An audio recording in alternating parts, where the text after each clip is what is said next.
Meus amigos, a partir de agora vamos iniciar a nossa série no Tríduo Pascal e estamos tendo a grata alegria de receber o nosso querido amigo, já amigo também do nosso podcast, Padre Fábio de Abreu Lima, que na outra temporada fez uma série conosco e nós vamos fazer juntos aqui uma série no Tríduo Pascal. Então hoje, quinta-feira santa, amanhã, sexta-feira e sábado, nós estaremos juntos com o Padre Fábio. Padre, seja muito bem-vindo. Muito obrigado, João Vitor. Obrigado a todos que acompanham o nosso podcast. Bem, o Padre Fábio é patrólogo, não é? Fez patrologia em Roma, e uma área tão rara da gente encontrar um padre que tenha se dedicado a essa área da teologia. E nós vamos tentar aproveitar o máximo possível a riqueza que é a patrística, que são os padres da igreja. E o evangelho de hoje, da quinta-feira santa, esse evangelho tão bonito, tão simbólico, tão profundo, como é próprio da teologia joanina, eu queria começar, Padre Fábio, pensando o seguinte, né? Eu estava fazendo uma pesquisa e Orígenes vê nesta hora, a hora, quando tinha chegado a hora, como é assim que João fala, ele vê o ápice da economia da salvação. É o momento em que o Verbo volta ao Pai glorificado, após amar até a kenosis, até o esvaziamento total. O texto começa com essa célebre expressão, sabendo que Jesus tinha chegado à sua hora, amou-os até o fim. Eu queria perguntar ao senhor, qual é o peso teológico, escatológico, soteriológico dessa hora, né? Que relação há entre esse amar até o fim e a própria estrutura da paixão, cujo tríduo nós iniciamos a partir da celebração de hoje? O tema da hora é um tema muito caro ao evangelista João, não é? Porque o tema da hora trata-se da hora na qual o Filho vai derramar-se ou dar-se de maneira completa, total, por amor na cruz. Trata-se da hora em que, segundo os santos padres, Deus irá desfazer o grande mal-entendido que foi feito no Gênesis, quando a serpente disse: Deus não ama vocês. Deus colocou vocês aqui, os proibiu de comer algumas coisas, porque Deus, na verdade, quer controlar vocês. Quando Jesus morre na cruz, a mentira cai por terra. Deus nos ama de verdade e dá a vida por nós. Então é muito belo esse tema da hora, não é? E no começo do Evangelho de João já se fala da hora, né? Mulher, ainda não chegou a minha hora, né? Lá, Bodas de Caná, capítulo 2, né? Quer dizer, não chegou a hora de dar a vida completamente na cruz, não chegou a hora do sacrifício total. É interessante a gente pensar sobre isso, porque a expressão, eu não saberia dizer como é mesmo, né? O senhor me corrija se estiver errado, mas parece que essa expressão do texto grego, amou-os até o fim, né? A melhor expressão seria até o extremo, até o máximo, né? E este amor até o extremo se manifesta não apenas no lava-pés, não? Ou seja, o que nós vemos hoje é traduzido do Evangelho. Então, é possível também a nós, que somos discípulos de Jesus, amar até o extremo, amar até as últimas consequências, ou isso foi reservado somente àquele que tem em sua natureza também a natureza do Pai, que é Deus? João diz que Deus é amor, não é, João Vitor? Deus é amor, essa é a natureza de Deus. O máximo do amor que nós podemos chegar é o ágape, né? Na categoria dos amores, conforme a filosofia grega. São 10 amores, é uma escada. O máximo que nós conseguimos chegar é o ágape, que é o que mais se aproxima deste amor de Deus. Mas não é ainda o amor que habita a Trindade, porque... Ou seja, já haveria um amor maior do que o ágape. Exato, porque na teologia trinitária se fala da chamada, desculpe se esse termo não é comum às pessoas que escutam o podcast, aquilo que se chama de pericorese, né? Que é a interpenetração das pessoas divinas, quer dizer, como se fosse uma dança amorosa, né? Que é assim que a teologia descreve. Então, esse amor de Deus por nós, né? Quando Deus manifesta o amor por nós, é o amor maior que pode haver, não é? Eu digo sempre assim, qual foi o maior amor que você experimentou na sua vida? Multiplique por 1 trilhão e não chega ao que seria o amor de Deus por nós. E ao que seria também o amor que acontece entre as 3 pessoas da Santíssima Trindade, que é um outro nível de amor, que é um amor totalmente divino, que não comporta nenhum tipo de mesquinharia, não comporta nenhum tipo de sentimento baixo, mas comporta somente grandeza. Mas assim, padre, o que seria esse amor? Se haveria um conceito que a gente poderia dar, não é, ao amor, assim, porque pode-se dar o amor, pode-se pensar o amor como um sentimento, pode-se pensar o amor como um sacrifício. Esse amor seria o que mesmo, assim? O amor de Deus por nós? Isso, pode ser, o amor de Deus por nós. Seria um amor, eu diria, dado de maneira tão apaixonada a ponto de nos constranger. A pior coisa do mundo, ou uma das coisas interessantes, é ser constrangido pelo amor. É receber um amor que você não merece. O apóstolo Paulo diz, Deus nos amou quando nós não merecíamos. Veja, por exemplo, José do Egito. Os irmãos quase o mataram, venderam como escravo, e no final José se apresentou quando não havia comida em lugar nenhum a não ser no Egito, e José disse, venham comprar aqui, e se apresentou aos irmãos sem nenhum tipo de desejo de vingança, eles se sentiram constrangidos com tanto amor. O amor com o qual Jesus acolheu Zaqueu, por exemplo, que queria apenas se aproximar dele, ele diz, Zaqueu, desce depressa e vai para casa, porque eu quero construir uma intimidade contigo e com a tua família. O amor com o qual Jesus acolheu aquela mulher pecadora quando queriam apedrejá-la, não é? É tanto que é um amor tão grande que a humanidade não está pronta para acolhê-lo, que tentaram tirar aquela página, não é, do Evangelho de Lucas, de fato tiraram, não é? Ela depois entrou no Evangelho de João.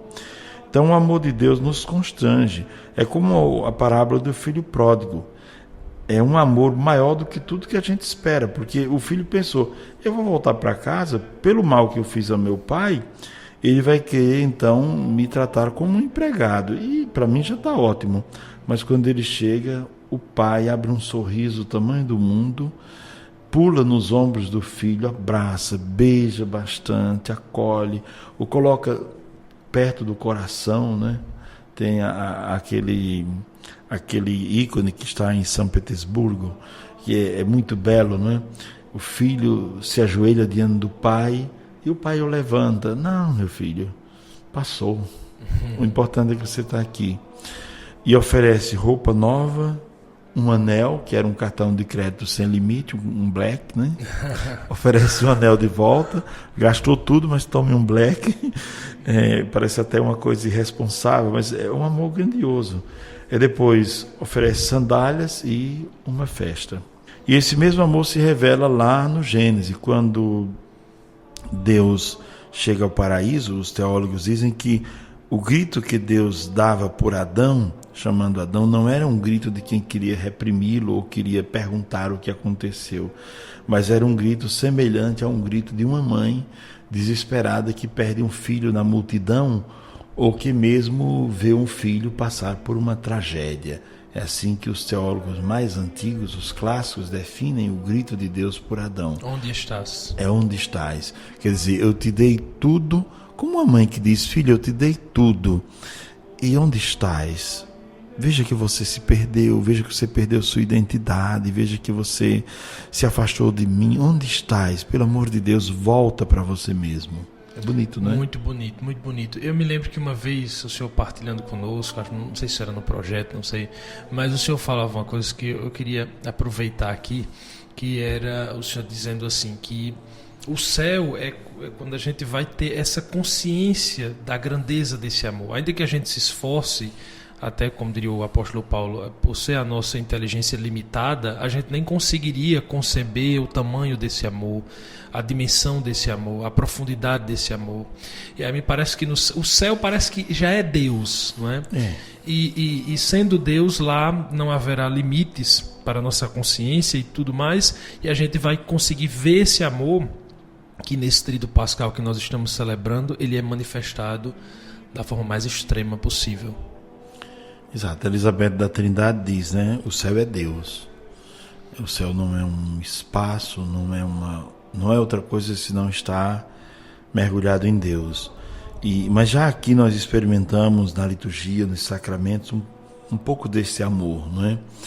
E no cuidado diário que Deus tem conosco. E se a gente ficar bem atento, os livramentos na nossa vida são praticamente diários. Deus nos livra de coisas diariamente. E não só o livramento, mas os gestos de carinho, né? Às vezes no trânsito mesmo. Hoje eu ia passando, né? Só uma curiosidade, eu ia passando, tentando estacionar numa área difícil. E aí eu procurei uma vaga, eu vinha rezando, pedindo ao meu anjo da guarda, procurei uma vaga, queria estacionar numa vaga que não era minha. Quando eu olhei para o outro lado, tinha uma vaga e o homem já estava colocando. Aí eu disse, então eu vou embora. Se é isso que o senhor deseja, eu vou embora agora. Aí arrodeei. Quando eu já ia embora, sai uma pessoa da porta do estabelecimento que eu ia entrar. E eu digo, são os carinhos de Deus, só pode ser. Eu interpreto coisas pequenas do dia a dia como carinhos de Deus, sabe? Alguém que te chega aqui e te dá uma palavra numa hora difícil. Alguém que, como tinha uma senhora que levava biscoitinhos para São Francisco de Assis, quer dizer, e ele amava aqueles biscoitinhos feitos pela nona, não é, em casa, pela mãe de família, aquela senhora, ela levava para ele. Então, Deus manifesta o carinho dele dessas coisas pequenas, nos sacramentos, na palavra, né, no dia, mas no dia a dia também, de coisa muito prática, na providência, e quando ele coloca os anjos sem asa para cuidarem de nós diariamente. Eu queria então agora entrar noutro ponto aqui, né, pegando São Gregório de Nissa, que diz o seguinte, né, porque ele via o mistério pascal como o lugar do confronto entre a luz e as trevas, onde o amor do Cordeiro vence silenciosamente a violência da besta, ele diz isso, né? E aí o texto menciona que Jesus, sabendo que o Pai tudo colocara em suas mãos, com esta afirmação se contrapõe, me parece, ao plano do príncipe das trevas que estava ali no coração de Judas, a quem Jesus deu o pão molhado. Qual é o significado teológico deste embate, né, da luz e das trevas, do silêncio do cordeiro, da violência da besta que São Gregório fala? O Evangelho, e não só o Evangelho, a Bíblia toda, né, está permeada desse combate, né? O Gênesis começa com esse combate que é sutil. A besta, ela nunca aparece com olhos de fogo, chifres e uma cauda, mas é um combate sutil, né? No paraíso ela aparece de maneira muito sutil. E ao longo da Bíblia nós vemos a besta aparecendo sempre, né? Tentando confundir, tentando mentir, tentando destruir as pessoas. E na cruz acontece esse combate, que ele já acontece de maneira muito forte lá no deserto, né? Quando Jesus começa a sua missão pública, não é? Aquele combate em que o demônio tenta tirá-lo da sua missão e tenta confundi-lo sobre a sua identidade. Se és o Filho de Deus, quer dizer, quem você é mesmo? E que é também o que o demônio tenta fazer conosco, confundir nossa identidade, não é? Tenta confundir o pai de família para que ele não lembre que é pai de família. Então ele vai guarda aliança de casamento, vai numa farra, pronto, o que quer, e depois não é moralismo, é só mostrando que a besta sempre tenta nos confundir, né? Confundir o sacerdote, confundir as pessoas que têm a sua vocação específica, não é? Então esse combate entre as trevas e a luz, o evangelista João diz, né, que a luz veio, mas as trevas não acolheram a luz. Mas eu queria, João, ressaltar uma coisa interessante, que a besta, na verdade, a gente pode pensar o seguinte: a besta não é um Deus, como a besta é uma criatura, não é? E como criatura, ela não tem as mesmas potencialidades de Deus. Então ela já foi vencida, não é? Foi vencida na cruz, justamente, e não podemos imaginar que este é um conflito no qual o Cordeiro sairá perdedor. Não, o Cordeiro sairá sempre vencedor, e aqueles que estiverem lavados no sangue do Cordeiro também, porque a besta é apenas uma criatura que rebelou-se contra o Criador. Então ela não tem poderes que possam ameaçar a estabilidade do reino de Deus. As portas do inferno não prevalecerão contra a igreja desse Cristo, né? Ela não tem poder de desestabilizar o reino de Deus e a igreja de Cristo e aqueles que se deixaram lavar no sangue do Cordeiro. É um confronto silencioso que acontece também dentro de nós, não é? Porque dentro de nós habita, não é? Trevas e luz, Caim, Abel, joio e trigo, Apolo e Dionísio. Há essa ambiguidade, esse combate que acontece dentro de nós todos os dias, desde as escolhas que temos que fazer, não é? Então esse combate acontece e Cristo será sempre o vencedor, não é? Dizem os santos padres, não há outro senão Cristo como grande vencedor, como aquele que triunfa, não é? O bonito é que parece que ele quis se fazer vítima. É aquela ideia de Agostinho, né? Vencedor porque é vítima, né? Exato. Ou seja, se colocou realmente... eu lembro que o Senhor sempre dizia assim, não é? A briga que possa haver entre Deus e a besta não é de igual para igual, não é? Ou seja, é porque Deus fez isso mais uma vez por esse amor extremo, por esse amor que vai até as últimas consequências. Tanto é que eu fico pensando sempre que naquele momento que Jesus será preso, Judas vai mostrar quem é Jesus, digamos que daria para Jesus fugir ali com os discípulos ou algo assim, mas Jesus é muito firme, muito até forte, incisivo com Pedro, mete na bainha a espada, não é? Então, porque o combate que ele assumiu, que ele desejou também enfrentar, não é, padre? Exato, e há uma coisa bela disso tudo, não é? Aquele que você falava sobre Santo Agostinho, né? Vincitor cuia victima, quando dizer, é vencedor porque aceitou ser vítima, porque o amor é sempre muito nobre. Jesus se posicionou sempre como rei, quando dialogava com Pilatos, quando dialogava com todas aquelas autoridades. Na verdade ele era o rei, não é?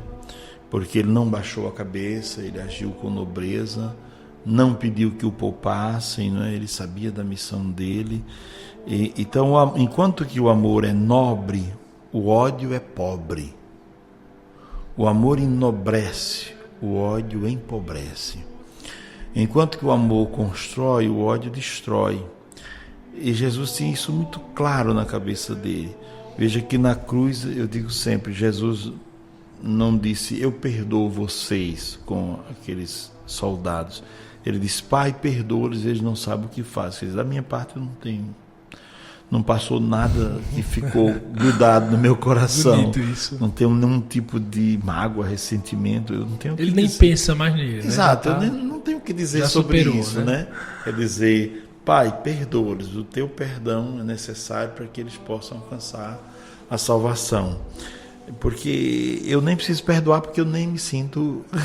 Quer dizer, é um perdão divino que eu peço para que eles sejam liberados do ódio. Porque, repito, enquanto que o amor constrói, o ódio destrói.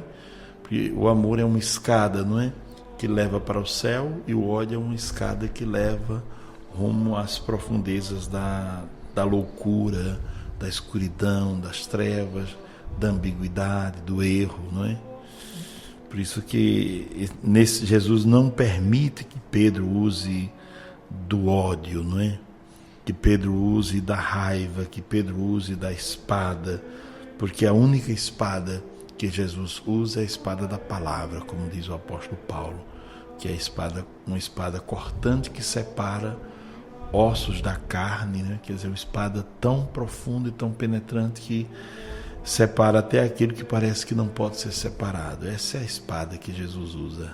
O senhor falando aí de nobreza, né? Contrapondo com uma certa covardia de Pilatos, de Herodes.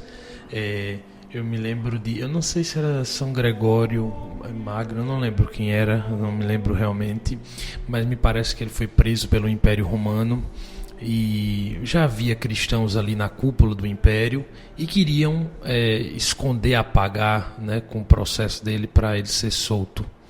E ele soube disso e parece-me que pediu a eles: olha, não me deixe, não me poupem, né? Foi o verbo que o senhor usou ainda há pouco.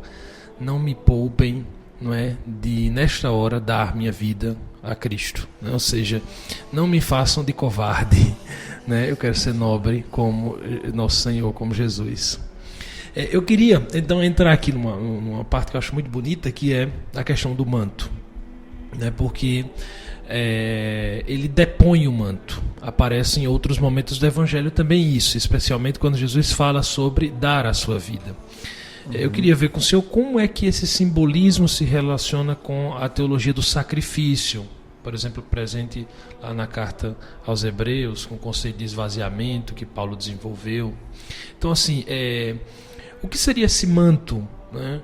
Tem outra coisa que eu acho tão bonita, porque o Evangelho diz que ele tirou o manto, colocou a toalha, né? Mas depois ele não diz que ele tirou a toalha, parece que ele ficou com a toalha, né? E me parece que isso tem a ver com o serviço, que ele está sempre disponível à diaconia, ao serviço. Que vai até o fim, né? Antes me permita, João, antes de dizer uma palavra sobre o manto, pegar aquela palavra que você falou agora sobre os mártires dos primeiros séculos, né? São Policarpo de Esmirna mesmo diz assim: eu não posso negar a Cristo, porque negar a Cristo seria destruir tudo que eu construí ao longo da minha vida, não é? E Inácio de Antioquia, quando está perto de ir para a morte, ele diz: chegou a hora de tornar-me verdadeiramente homem. Quando é que o homem se torna verdadeiramente homem? Quando ele entende o sentido da vida, que passa também pela dor, pelo sofrimento, né? Então ele na verdade ele diz: eu não era homem pleno até agora, chegou a hora de tornar-me homem de verdade como o meu Senhor. Agora, quanto ao manto, de fato, essa história do manto é interessante, porque ele tira o manto era algo que acompanhava as pessoas normalmente, né? Roupa não era uma coisa barata e nem fácil naquela época, então havia uma vestimenta íntima, chamada perizoma em grego. Havia depois a túnica e o manto para proteger do frio, não é? E o manto se usava sempre. Então, o manto era tirado quando se ia servir, trabalhar, fazer alguma coisa. E Cristo tira o manto para realizar um serviço que normalmente nem mesmo os escravos faziam, não gostavam, né?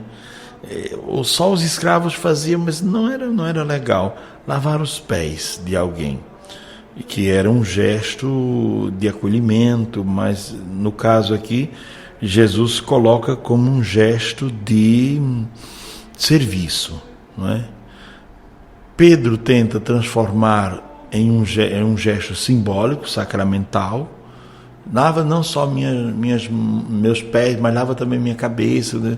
Transformar num gesto sacramental. Jesus diz: não é um gesto sacramental, este é um gesto que simboliza toda a vida cristã que deve ser doada.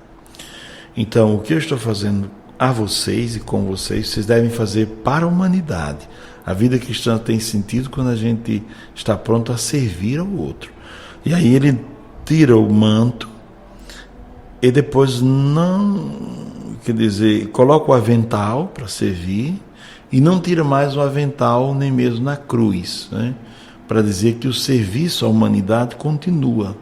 E continua também nos dias de hoje. Cristo continua servindo a humanidade quando nos reúne aos domingos para nos dar da sua palavra, nos dar da sua presença eucarística, que diz sua presença real na Eucaristia. O serviço continua. Essa kenosis, esse esvaziamento, não é? Como diz o apóstolo Paulo em Filipenses 2, né? Jesus Cristo sendo Deus, né? Disso não se exaltou, mas desceu, fazendo-se um como nós, e mais que isso, fazendo-se escravo.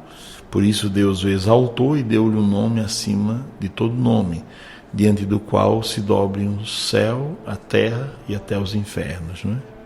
Olha aí. Eu queria terminar então perguntando até sobre isso, é uma coisa meio polêmica. Então, Pedro estava querendo ser humilde, mas disse, não lave os meus pés, não lave não é, eu não sou digno. Era questão de dignidade ou porque era difícil para Pedro entrar nessa lógica do serviço?